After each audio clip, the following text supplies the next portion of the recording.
I love having like a birthday-themed Christmas party so people can give each other presents at my birthday party, so it's not so much a spotlight, birthday, go! Right. Especially with a 21st birthday, when people are like, you know, what's she gonna do? I didn't want it to be like a crazy club thing, or like, I just wanted to be very me. And the me thing to do would be to have a Christmas birthday party. And being herself has certainly worked for Taylor, who turns 21 on Monday. Now, case in point, Speak Now broke sales records in its first week. You got the word that you sold 1 million in a week. Where were you and how'd you get it? It's crazy. That was just a crazy phone call to get. To have the phone call with my mom and my dad on the phone, and my record label president say, "Well, I guess you're my $1 million baby." And I was like, "Are you talking in code? Like, are you saying what I think that you're saying? Because if you're saying that, then I am gonna need a minute." How were mom and dad?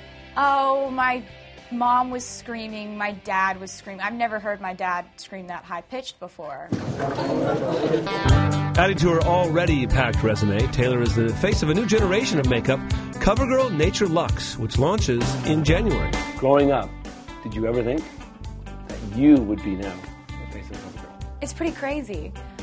Because I had this thing when I was younger. I was like 13 when I got a subscription to 17 magazine, and I would always like flip to the CoverGirl ads. It was always sort of like a childhood dream for me.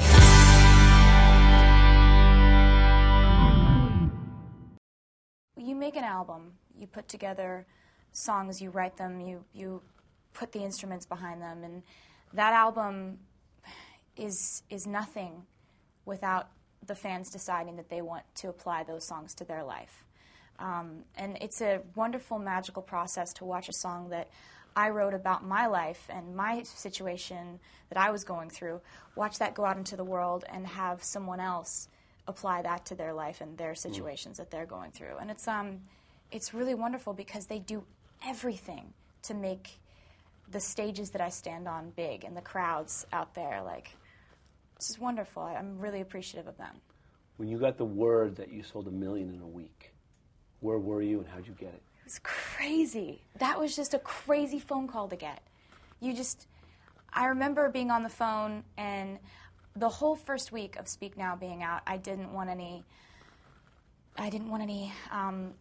like updates as to how many we had sold at the halfway point or the first day. I didn't want to know, because I didn't think that we could possibly sell 1 million, and I just wanted to have a carefree, happy week, no matter what the number was. No expectation is radio silence. You can't have expectations. I mean, I didn't want to put that on myself, and to have the phone call with my mom and my dad on the phone, and my record label president say, "Well, I guess you're my $1 million baby," and I was like, Are you talking in code? Like, are you saying what I think that you're saying? Because if you're saying that, then I am gonna need a minute. And I went through all these different emotions over the course of like the next few minutes, and it was just the most insane thing that's ever happened to me. And it happened because of the fans. And how were mom and dad? They were on the phone and heard that. Oh, my mom was screaming, my dad was screaming. I've never heard my dad scream that high-pitched before. Like a girl. I don't think. It was great. Everybody was so excited, and like I still haven't wrapped my mind around how wonderful that is that they did that for me. All those people who went out and like rallied, and they were there for me when I needed them. And so I'm going on tour, and I'm going to take every opportunity I possibly can to thank them as many times as I possibly can. And it sold out like that, right? If I heard? I'm so excited about that. I'm so excited about the first shows selling out really fast. And that's all the fans, you know? Yeah. It's unbelievable to me that they continue to be there for me like this. So I'm looking at you and then looking at you, behind you. Oh, yeah. Growing up. That's what it's like. That's what it is like, actually. Growing up, did you ever think that you would be now the face of CoverGirl? It's pretty crazy, because I had this thing when I was younger. I was like 13 when I got a subscription to 17 magazine, and I would always like flip to the CoverGirl ads.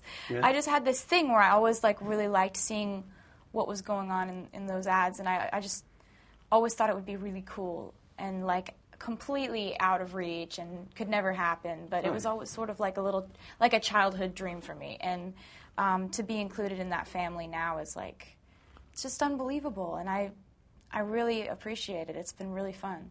Like, you grew up on a Christmas tree farm, right?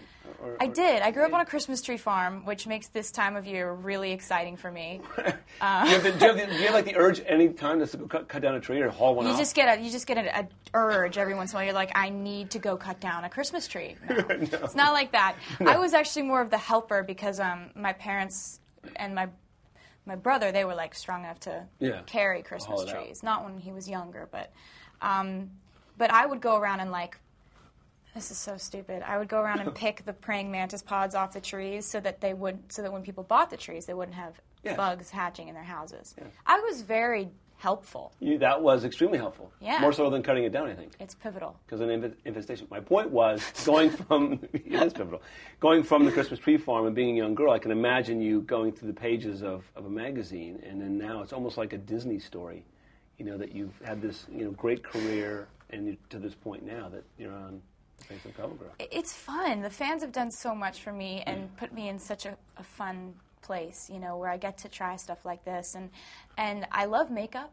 I've always loved makeup. I'm really girly. I love dresses and makeup. And one thing that's really fun, and the reason why I love putting on my own makeup before I go on stage when I'm on tour. Like, I don't have a touring makeup artist, so it's like a ritual. My fiddle player, my backup singer, and I all sit in a row of 3 of us, and we all put on makeup, like, before the show. And so having CoverGirl be the tour sponsor of this tour, it really is fun, because I do love it. And you changed your style recently. You're going to go back, you've been changing your styles as well, and kids seem to follow you. Your fans follow. You had straight hair?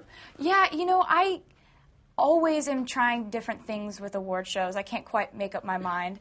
And I think it's kind of fun to be able to change up your look, as long as you don't throw people, as long as people aren't like, wait a second, we don't know you anymore. Right. I mean, things like straightening my hair. It's crazy to me how much... was it weird, the reaction that you got from that? Well, when I was walking around at the award show, like, friends of mine, other musicians who I know, would like walk past me because they didn't recognize me.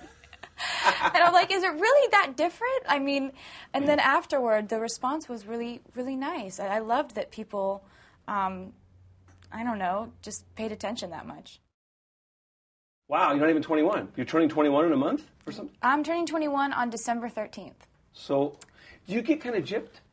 Well, I've always kind of looked on the bright side of having a Christmas birthday because, I mean, I'm really more about, I'm not trying to, like, I like giving presents more than I like getting them because I never know what to say when people are like, what do you want for Christmas? And I get all confused and I'm like, I don't know. And like, there's all this pressure. What do you want? I don't know. And so I love having like a birthday themed Christmas party so people can give each other presents at my birthday party. So it's not so much a spotlight, birthday, go.